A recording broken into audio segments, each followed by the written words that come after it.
David, why don't you tell us a bit about how you originally got involved in public transit in the capital region, the nature of your involvement over the years, and how you ended up on the CDTA board as well. Well, thank you, Doug. I actually was appointed to the CDTA board in 1995 by then Governor George Pataki, who had won election as a Republican governor. So when he came into office, he did a lot of board replacements. The political appointments had been largely Democrat, and he replaced many of the Democrats with Republicans, and that's how I ended up on the board initially. I knew nothing about public transit. I knew what the buses were. I was not a customer. I had never really ridden. I grew up in the suburbs, so I knew what CDTA was, but knew little about the industry. I think I was chosen partly because I was a businessman. I'm a CPA with my own practice, and was then, but also had other board experience. So I spent 15 years on an industrial development authority board, 15 or so years on a private school board, where I actually ended up serving as chair of that board for a little over 5 years. And then some not-for-profits. CPAs are popular treasurers when it comes to not-for-profit boards, so They are. It's not uncommon for us to be asked to serve, and I've enjoyed giving back to my community. I really feel that that's an important role for those of us that are in a position to do it.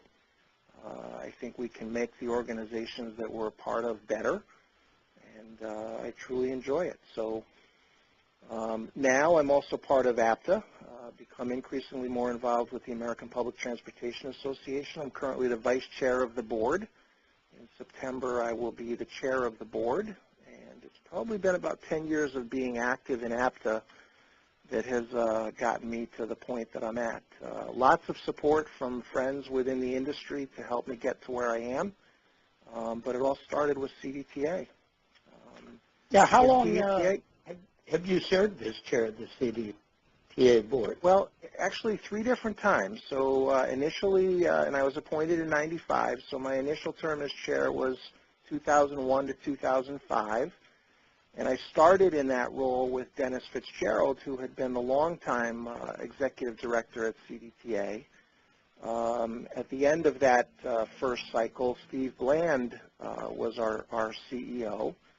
And then my second term as chair, I had a year gap, so from 2006 to 2010. That was a combination of Steve Bland and Ray Milady. And then from 2013 to the present, I've been with Carm Basil, who's the 4th CEO that I've worked with at CDTA. 3 of them I had the pleasure of being involved in their hiring. And I look forward on the APTA front. I had the pleasure and the privilege of working with Dick White for a few months while he was the acting president and CEO at APTA.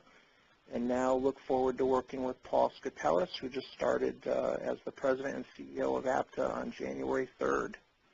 So Paul's very, very new to APTA, but very seasoned executive, having served as a couple of properties as their CEO, and most recently came from private business. So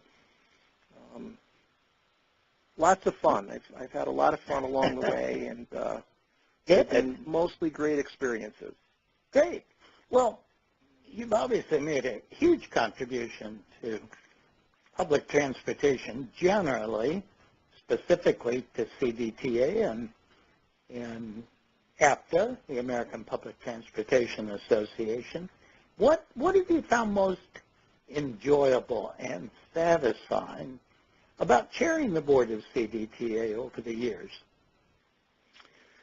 Well, I think one of the things that we've really focused on at CDTA is making the authority a very visible part of the community. And I don't just mean visible from the standpoint that we have 40-foot buses that are over the road picking up and dropping off passengers, but we work with the community, we work with the economic development community, we work with not-for-profits, we work with first responders, and we've really become a visible part of the community. And I think as that has happened, as we've become more visible, I think that's one of the things that I really have liked the most about CDTA is that we don't just do what we do, we try to really be a community partner.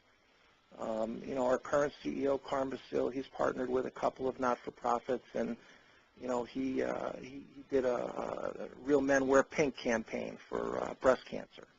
And he's done that for a couple of years. We actually had our own maintenance folks paint a bus pink.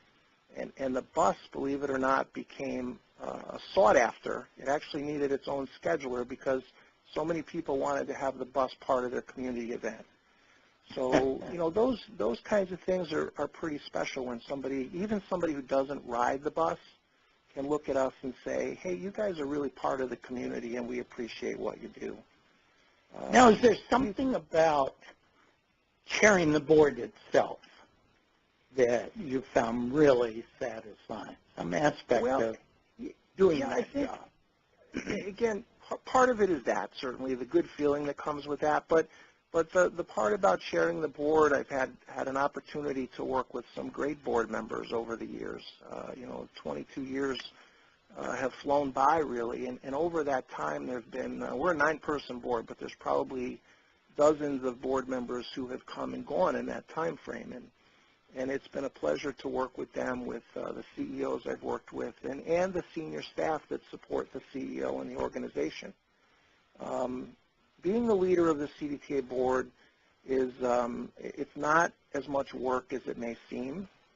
There have been times that it's been a lot of work, but we're doing the right things. You know, we're doing things to grow ridership. We're doing things to embrace technology so that our riders have a better customer experience. We're working with working with elected officials, and we've gained tremendous buy-in from our local elected officials who have come to really support CDTA for what it is. And that's taken a lot of legwork. It's taken a lot of meeting people face to face, shaking their hand, explaining what we do, and why we are an important part of the community. When I first joined the board, we'd go meet with those elected officials, and every year it was the same message. We need more money. We need more money. We need more money. And while that is certainly an ongoing issue, we all need more money in order to support what we do, it has become almost secondary to here's what we've done with the money you've given us and why that's been a good investment on your part in order to show good stewardship of the state and federal money that comes CDTA's way. And our elected officials appreciate it. Quick question. How much of your time, on the average, let's say weekly, have you contributed to CDTA as a board member and chair of the board over the years? Yeah, and as chair, Doug, it's probably a little bit more than just the time as a board member, though not a whole lot. I would say maybe 2 to 2.5 hours a week. Some weeks are certainly heavier than that, and other weeks are lighter. But on average, between media events that CDTA has, where I have an opportunity to participate, committee meeting attendance, board meeting attendance, maybe 2.5, 3 hours a week on average per month. The APTA travel has become a lot more significant as I've become an officer, and the time with APTA is becoming more significant actually than the time with CDTA. There were times with CDTA though when we were struggling. When I first became board chair, we were going through a very difficult capital project, and it was unfortunately something that was plastered all over the newspapers every single day. And that made the work that I did with Dennis, for he and I both, we were partnered at the hip because we really needed to get the project finished. We needed to get it open so that people could see really what the investment was all about. This is Dennis Fitzgerald. Fitzgerald, yeah. CEO. Yeah. And then Steve Bland, when Steve came on, we had some maintenance issues.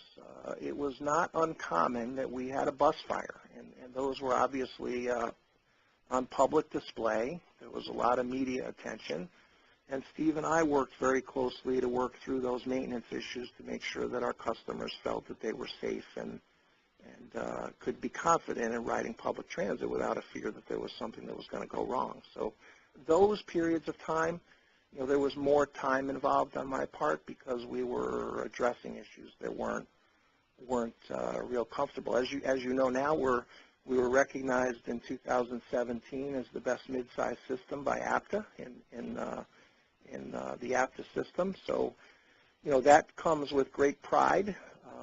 We've made sure that we've gotten the word out to all of our stakeholders so that they're aware of that. We've shared it with our employees because without them, we could never be the best mid-size system in North America. So, it's had some peaks and valleys, I would say, over the 22 years, and the peaks take less time than the valleys do. What have you, generally speaking, found least satisfying about your work as a board chair? Every now and then we'll struggle with a particular board member. Those get resolved pretty quickly. New board members sometimes think they can be operational as opposed to governing. Those have been struggle points and not fun because you're addressing peers and you're correcting peers. And in my case, as a young chair, it wasn't at all uncommon that board members were older than me. In some cases, old enough to be a parent, not just an older sibling kind of. The funding challenges, it's never fun to have to beg for money, but that's a constant within our industry. Right. Downsizing, we went through a period when times were tough in 08, 09, and we actually had to downsize the size of the system. Fortunately, that didn't mean layoffs, but it did mean when people left, either through retirements or other forms of attrition, we didn't replace them.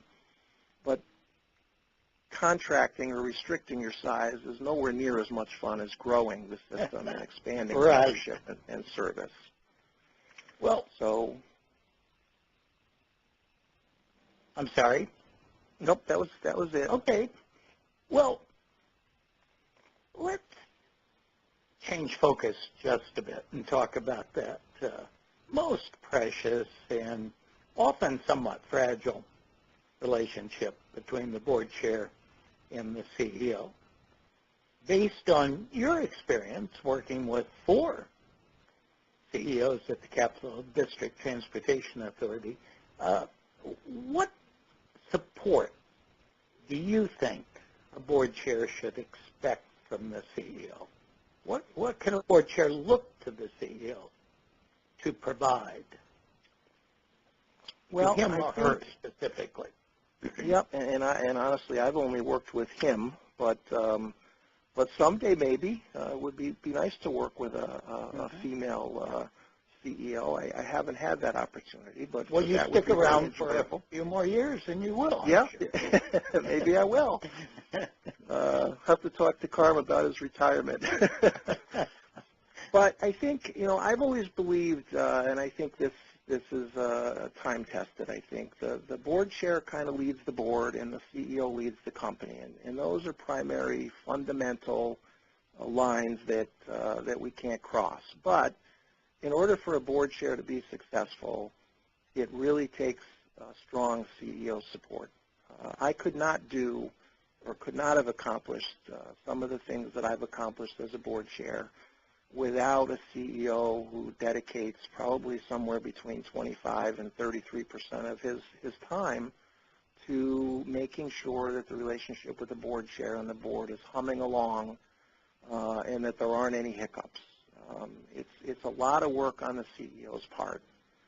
I think that the staff support, knowing that there's a staff support for the CEO, who the CEO is also comfortable with supporting the board committees. Developing the agendas so that there's good content for a board member to be able to wrap their arms around. Most of us don't come from the transit industry, so we really need the education. We really need the understanding that can only be given to us by the folks who do this as their profession. and that's certainly the CEO primarily, but the senior staff support behind that CEO. Development of the engagement components, I think. So early engagement of the CEO and the board chair on what are key initiatives for the company and moving the company forward. One of the things that I truly appreciated about Steve Bland was he could write memos like nobody else I've come across. Steve could put things into writing for me as a board chair and give me a memo so that I could digest it. I could understand what it was he was trying to convey to me, where it was that he thought we needed to move the company, and then he and I could meet and we could talk one-on-one to figure out how to bring that information to the full board. Carm does the same thing. Carm is a very good writer, and he's able to communicate things in terms that a layperson to transit can understand. So I think those communication components, that's a key to the relationship between the CEO and the board chair, and the board on a larger level. I think understanding the time constraints that the board chair has. I run an accounting firm. I'm a managing partner of a small accounting firm, and as much as I love transit, it doesn't pay my bills. So I think the CEO's understanding of the schedule for the board chair and the board members is important. It's a lot easier for me to give time in the fall than it is for me to give time in tax season. So I think just understanding that those constraints exist for a volunteer board chair, board member. Now, supportive external efforts. I assume, David, over the years that the CEOs you've worked with have played at least some part, and perhaps an important part, in your achieving your own professional objectives. Can you speak to that? Yeah, I can. In a couple of different areas, I think. CDTA has presented me with opportunities to speak about transit, but to speak about transit in front of Rotary clubs and chambers of commerce and other professional organizations. So again, it's not like I'm out there seeking to get business, but I think it does help to promote my image when I can speak intelligently about transit and when I can lead a board and lead an organization. I think it does extend to how somebody would feel about me as a CPA or a business owner. I think the other piece is, for me, the APTA piece. Steve Bland encouraged me to get involved in the national transportation front, but he didn't just push me to do that. He encouraged me to do that, and he spent time with me. We attended conferences together. We traveled together. We sat in sessions together. So there were opportunities for he and I to have dialogue on a broader level than just what we were dealing with in the capital region of New York State. Did some of that with Ray as well. Ray was great about travel. Ray was very focused on the external stakeholder piece. And, Carm and I have done some of that as well. Carm has been a great encouragement for me to become more involved at the level I am at APTA now.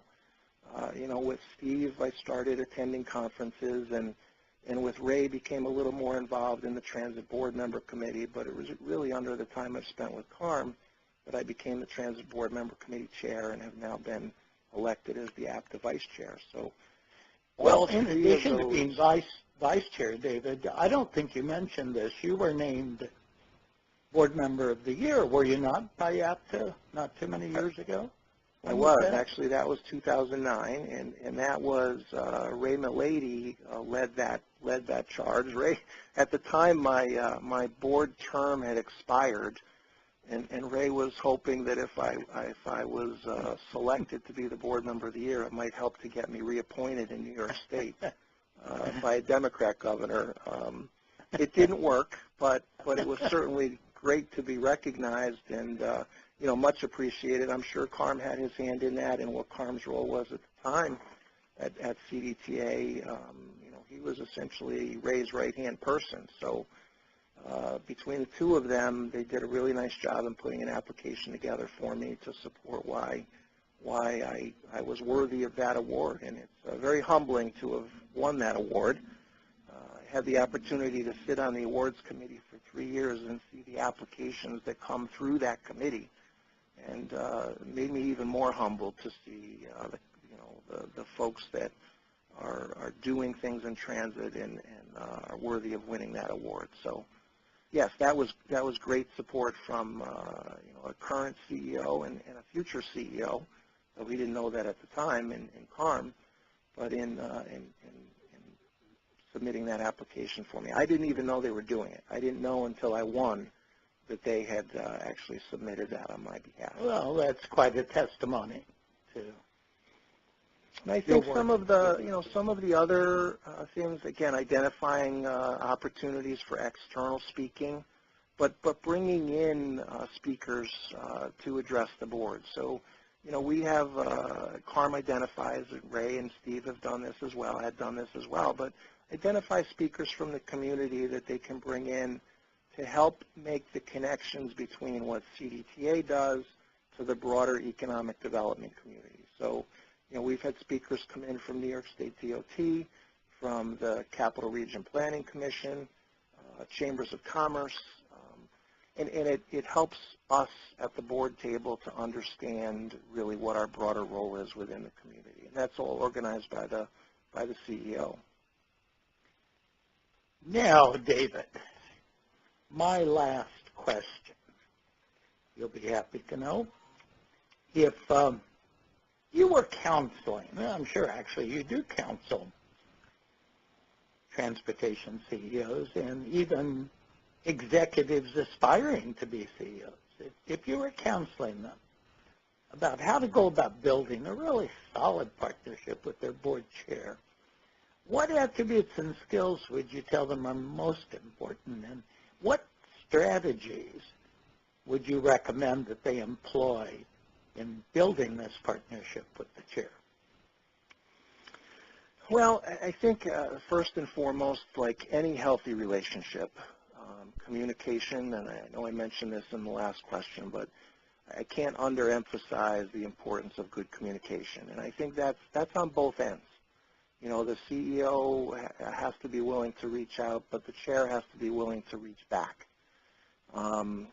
That helps to, good communication is going to help the relationship as you find things in common. So, with Steve and I, Steve has a son who's a year older than my son.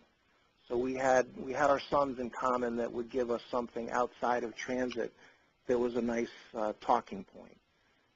Ray has 5 children, and his 2 youngest children are not all that far apart in age from my 2 children.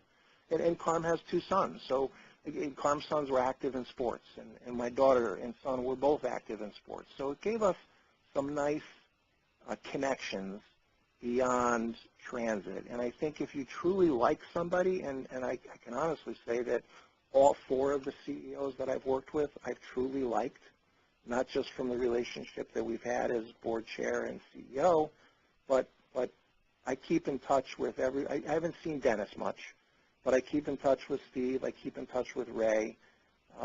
We occasionally will get together at conferences, we'll play a round of golf together, we'll have drinks together, and some of those types of opportunities, like on the golf course, we've had some great laughs, and that helps to make the relationship that's more formal a little bit easier because you know the personal side of a person. You've had some laughs with them. I remember one round of golf I played with Steve and Ray, and Ray was the CEO at the time at CDTA. I was the board chair, and Steve, of course, was the immediate CEO to Ray. And Ray added up the scorecard at the end of the round, and he had a great round. Ray played a great round of golf. And he was very proud to announce that he beat me by 1 stroke. And Steve said to Ray, you made a math mistake. You need to re-add the card. You made a mathematical mistake. And Ray's like, no, I added it twice. That's the right score. He's like, Ray, you're not getting it. and I would never want somebody to not. My point is just that it's been a nice connection that has stood the test of time. We get together and we play golf, and that story comes up over and over again. So, those kinds of things that you do maybe outside of transit. I've been to basketball games with Carm. We're both Red Sox fans.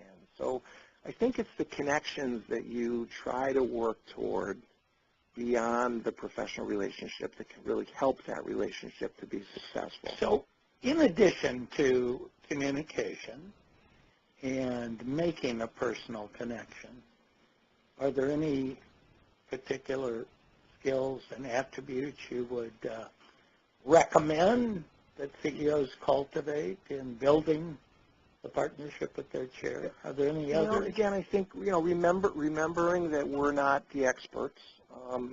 We're governing board members, so it's our charge to essentially lead the organization, but we lead that organization based on a lot of staff input because the professionals know the day-to-day and really more about what's going on in the industry. So I think, patience, because sometimes we may be a little bit slower to take up, and I don't mean slow in a bad way, but just because it's not the day in and day out for us. We may be a little bit slower to absorb a concept, especially if it's a game-changing concept. We're looking at electric technology and replacing electric buses, and at the same time we're talking about autonomous vehicles. Well, those are game changers, and I think taking the time to make sure that we're properly educated before we're asked to make a decision. Don't give us finished work. I mean, there's one thing that I have a real hard time with. I'm on the board because I want to feel like I'm a part of making a difference, and being handed finished work it doesn't make me feel a part of anything other than casting a vote. So again, engaging the board, giving the board and the CEO, the board chair, an opportunity to participate in how the decisions are ultimately going to be reached. And we do have good input. A lot of us come from various backgrounds, whether it's business or other not-for-profits or legal or accounting or insurance. We have an engineer on the board right now. So we have some pretty nice diverse backgrounds that help, I think, to formulate what have in CDTA's case been very good decisions. One of the things that I admired, I mentioned Keith Parker. Keith is not at MARTA anymore, but when he was the CEO at MARTA, he would take his board members on the showcase floor when they would attend an annual event for APTA.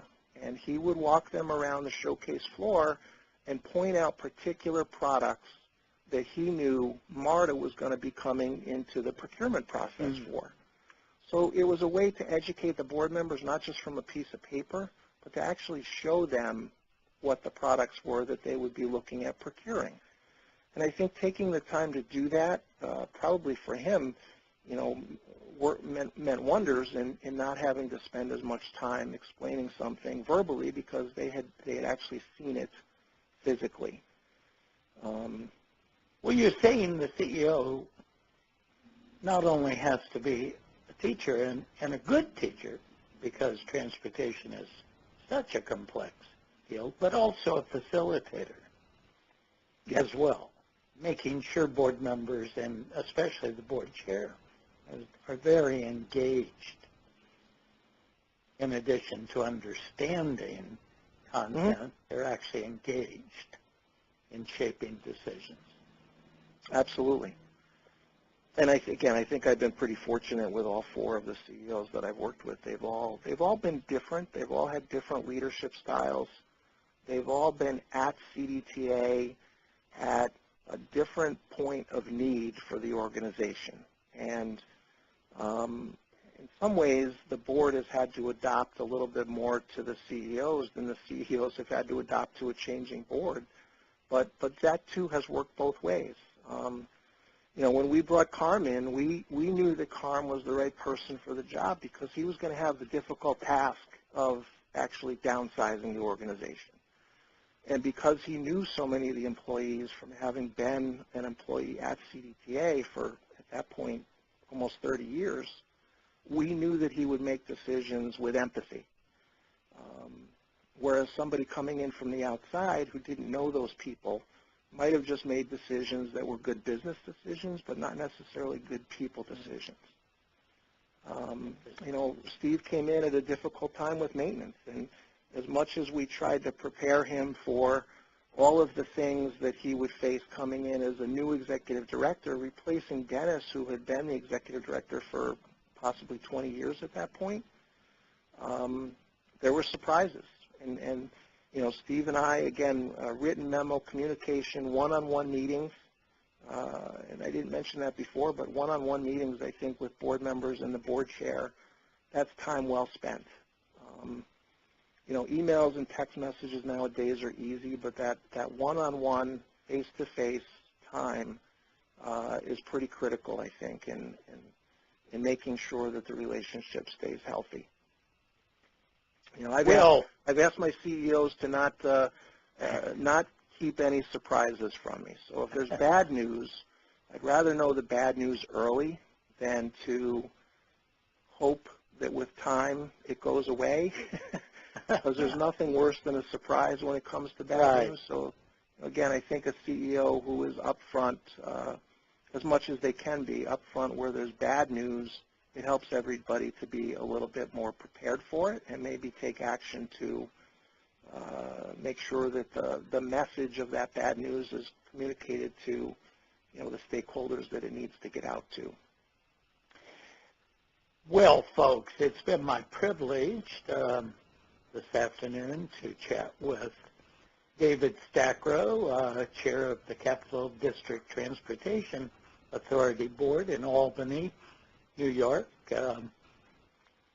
Vice Chair of the Board of the American Public Transportation Association, and APTA's Board Member of the Year in, I think you said, Dave, 2009. 2009.